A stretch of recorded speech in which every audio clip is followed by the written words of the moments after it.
Hello everyone, I am Amin. Welcome to BYK Book Summary. Here we decide the mindset and story of the world's most successful icon and the most powerful books that saved them. Our mission is to bring you deep insight, your personal growth. Joining me to simplify this concept is my AI research co-host. Let's dive into today's journey of knowledge. What if you could literally build yourself, architect your own character, design your virtues, your skills, all from the ground up? It sounds like some modern self-help idea, right? But it's not. It's the life story of Benjamin Franklin. And his autobiography? It's basically become the playbook for brilliant thinkers like Charlie Munger. So let's break down the system of a true original. Okay, so just look at this for a second. How does a person go from this to this?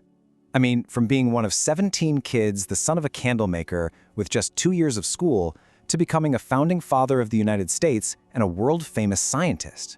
This isn't just a story, folks. It's a blueprint for total transformation. And that right there, that idea of being a self-made learner is exactly why an investing legend like Charlie Munger was so obsessed with Franklin.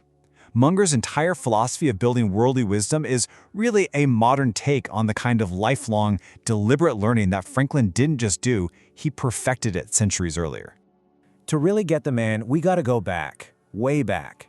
Picture it, Boston, 1706. Benjamin Franklin is born into a massive family. They've got very little money and even fewer opportunities. This is not a story of privilege, not even close.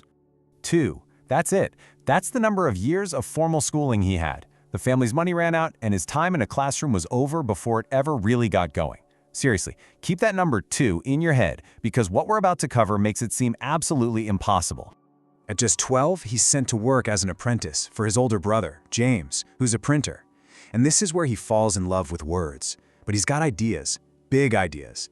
So he starts writing these incredible articles in secret, under the pen name of a witty, middle-aged widow named Silence Dogood. And the articles are a smash hit. The whole town is talking about them.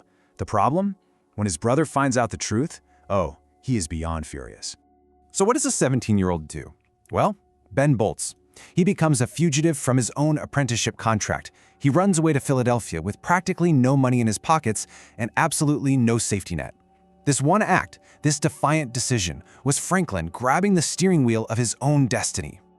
Okay, so how did he do it? How does a runaway kid with no education build a world-class intellect completely from scratch?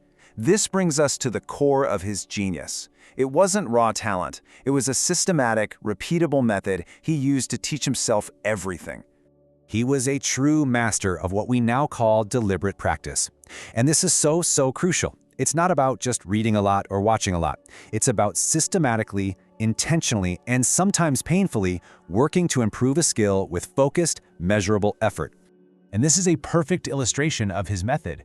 To get better at writing, he'd read a great article. He'd then jot down a few notes on the main ideas. A few days later, he'd try to rewrite the entire article from memory in his own words. And then, this is the key, he'd compare his version to the original, analyzing every single weakness. It's such a Munger-style approach. Don't just admire success, reverse engineer it. Franklin didn't just consume, he deconstructed, and then he reconstructed. But here's where Franklin goes to a whole other level. He didn't just apply this strict process to his mind. He believed character itself could be engineered. He built a detailed system for self-improvement that he called the art of virtue. He identified 13 virtues he wanted to master, things like order, industry, and sincerity. And here's the genius of it.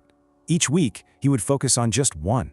He carried a little notebook and would make a mark every single time he failed on that virtue during the day. It was a data-driven approach to becoming a better human being, a personal algorithm for improvement. Munger would have absolutely loved that.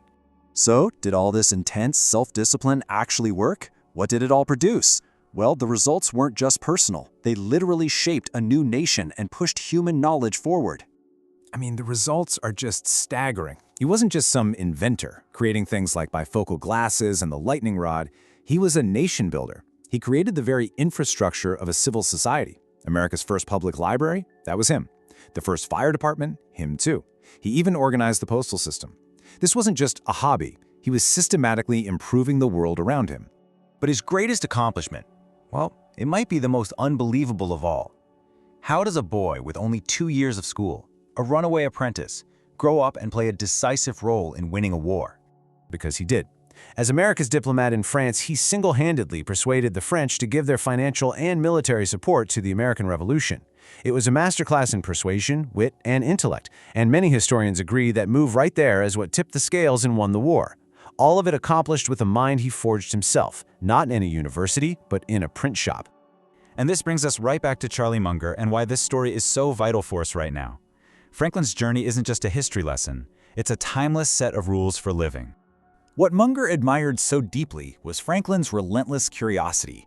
He wasn't happy just knowing that something worked. He had to know how it worked. Whether it was electricity, politics, diplomacy, he had to dig all the way down to the fundamental principles. So what's the first huge takeaway for us? It's that a lack of resources is no excuse. Franklin had no money, no school, no connections. Today, we have the entire world's knowledge on our phones. What we need isn't more access, it's his kind of hunger. The second lesson is absolutely critical. Don't just be a passive consumer of information. Franklin didn't just read books, he battled with them. He rewrote them. He made their lessons his own. Practice the craft, whatever it is. Don't just consume the content about it. And finally, design your life. Franklin didn't just hope to become a person of good character. He built a system to achieve it. When you know your values and you track your behavior against them, you can build a life of real purpose and contribution. A well-structured life leads to a well-lived life. So that's what we're left with. Franklin, the runaway apprentice, became an architect of his own character, and in doing that, he helped architect a nation. He designed a system for the person. So, friends, those were the powerful insight that can truly transform your life. Remember, growth doesn't come from the just listening, but from applying this lesson. If you want to get 1% better every day, make sure to subscribe and follow BYK Book Summary. I am Amin, and I will see you in the next episode with another incredible story. Until then, read more, think deeper, and live with meaning.